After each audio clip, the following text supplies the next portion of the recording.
college, a white male professor.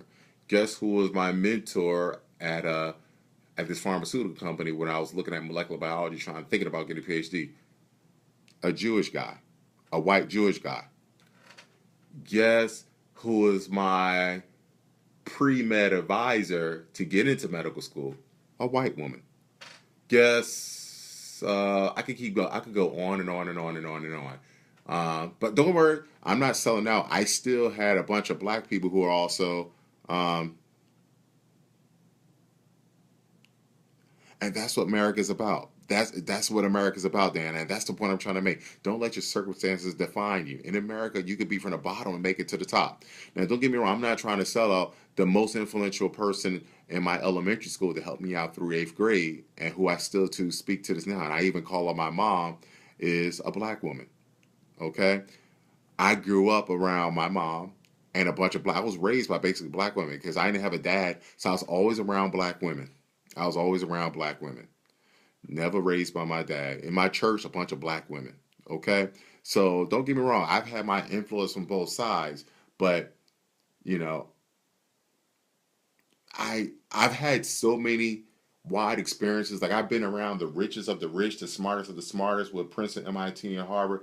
But I'm born and raised from the depths of the ghetto of Newark. I used to rap on the street. My rap name used to be MC Hard Rock. So I see both sides. To this day, even though I'm a doctor, if I play my music, I still play Big Daddy Kane, LL Cool J stuff, the Foo Snickens, Granddaddy IU. Some of you don't even know those names because that's how deep into rap music of the ghetto I was into, even though I've been to the ivories of the Ivy Leagues. What I'm trying to say, and Deanna's trying to make a point, is it doesn't matter. It doesn't matter who's the president. If you're going to succeed, if you have a mindset to succeed, you're not going to let any obstacles stand in your way if you're going to succeed. So if you want a retirement account, live below your means and save and get a financial advisor and invest in those vehicles so you can retire on top. If you want to make sure that your family's protected if something were to happen to you, wife and dad get life insurance. Okay?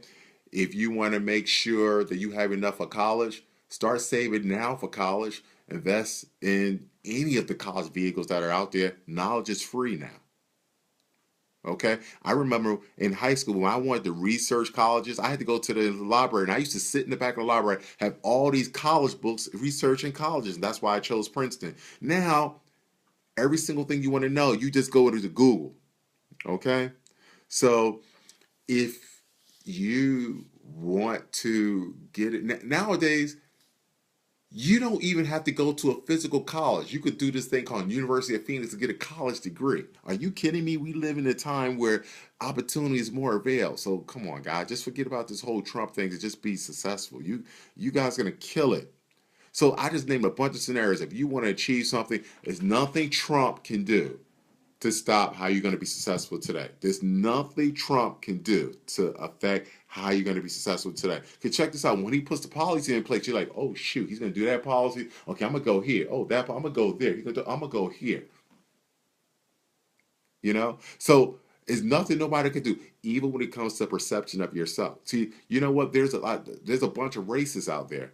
I don't worry about those races because I know I carry myself in a certain way. So no matter what you say about me in your racist capacity, I take care of my business. So I'm not a victim to racism. So awesome, Diana.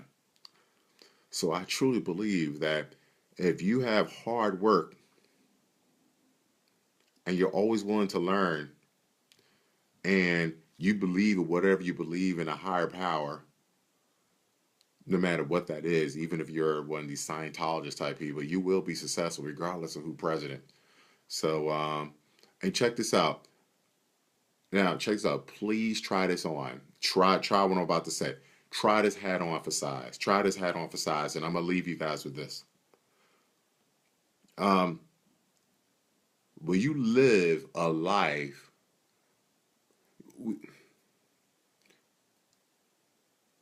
And I didn't come up with this for myself, so I'm not going to take credit for this. I've had a bunch of people from the books I've read and from Landmark to help me think about things like this. And this is why I love the Landmark program, is that You have to look at life as endless possibilities. So you have to look at your future as as an empty. Let's say you have to look at your future as an empty bucket. The problem is that we live a life where we look at our future, but our future is already filled with stuff from the past. So our future is limited. So we look at from the past. I was born and raised in the ghetto. Trump is president. I'm African American, or I'm Hispanic, or I'm lesbian. I'm gay. We look at the future, but the future bowl is already filled with stuff from the past. So it's limited about, as far as what we can do, what we can achieve in the future. So when it comes to trying to achieve certain things, you say to yourself, well, I can only achieve certain things because in this bowl for the future is all these things, all these obstacles. But what I'm saying is, look at your future, like start from a place of nothing. Start from a place of nothing. And what I'm saying is this: if you start from a place of nothing and have that bowl totally empty, what can you put in that bowl? Anything. Anything could go in that bowl. So if you want to be a multimillionaire, you could do it. If you want to be a billionaire, you could do it. Anything can go in that bowl. So what you got to do is you got to look at your future, look at it from a place of nothing. Start from a place of nothing. And whatever you want to put in that bowl, you can put in that bowl. You can put in that bowl. I'm going to be the best dad in the world. I'm going to be the best husband in the world. I'm going to be the best, sibling in the world. I'm going to be an entrepreneur. I'm going to be a billionaire. I'm going to be a billionaire. I'm going to open up a clinic in any country. Um, and don't put in that bowl Donald Trump is president. Oh, no, don't put that in that bowl. Because once you put Donald Trump is president, now you're limiting yourself. But put in that bowl, just live today according to what you want in that bowl. And don't live today based upon stuff you put in that bowl based upon your past. I'm aware that I'm African American, but I don't let that hold me back. I'm aware that I was born and raised in the ghetto, but I don't let that hold me back. Live in your future. Live today guided by the future that you want to invent for yourself. Do not live today according to the chains and limitations dictated by your past. And that's the problem that we have, especially us as minorities or other groups of people who are discriminated against. And I think that's the limiting factor that people are looking at Donald Trump and crying and, oh my gosh, you're moving to Canada. If you're moving to Canada, that means you're limited to a future for which you already filled it up with Donald Trump. He's limiting my options in life. Live into the future starting off with nothing and throw into your future what you want to be. Have your behaviors today guided by what you want to happen in the future. One quick example: if you want people to think of you as a calm, educated person, then behave like a calm, educated person. Don't put into there that people think I'm ghetto, people think I'm crazy, people think I'm dumb because you live today as people think of you in the past. It's a lose-lose situation. So think about that. Start from a place of nothing. Start your future from a place of nothing. Throw in there what you want to be in there, what you want to be in there. Don't put any limits to that. As opposed to living in your future with already limitations, like, oh, I only could go past here. I don't. And here's the thing about it: I wanted to talk to you guys about limitations. Try on this for size. What if Donald Trump comes into as president? There's nothing is impossible.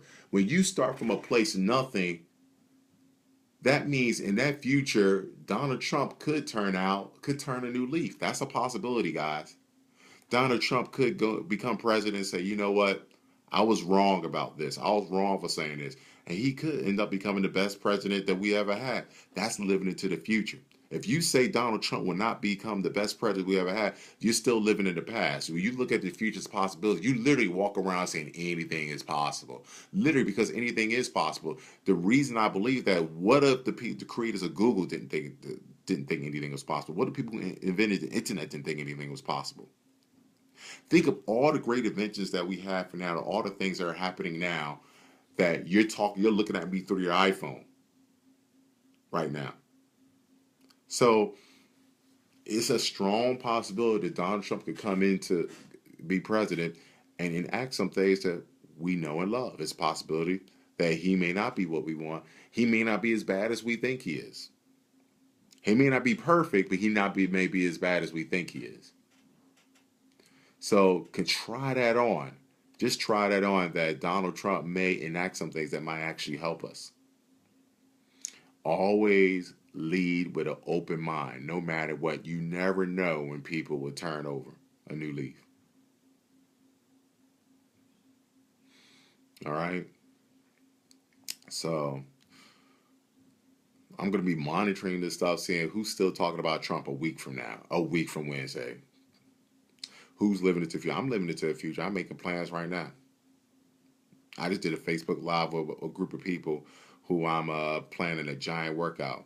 Thank you for the love. I'm seeing some of the love. It's cool. I'm seeing a lot of people from the past. I see Genia here. What's up, Gina? I see Suzanne from Boston. Awesome. I see Luann here. I see a bunch of people here. So thank you guys. And some of you people, yeah, give them the benefit of a doubt. Give them the benefit of a doubt. There are a few situations in life where I don't give a benefit of a doubt. This is not one of them. There are very few situations don't give a benefit of a doubt. I think we should give them a benefit of a doubt. You just never know.